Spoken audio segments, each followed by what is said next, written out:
In heart of all these problems is Putin's criminal regime, and Putin as a spider in the center of this web. And it's not just about Russia. You look around the world and we understand there are many ways of attacking. So you can come up with some fake historical digging as Putin did, or you can have this terrorist attacks as done throughout the Middle East. There are many ways, but the fact is that they are at war with us.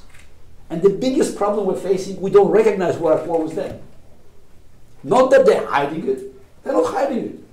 It's just they are as obvious as they could be. You just have to listen to Vladimir Putin. You have to listen to Hamas leaders, or to Maduro, or to North Korea. So they all are telling us exactly what they're going to do, and that's another problem of us not ignoring historical lessons.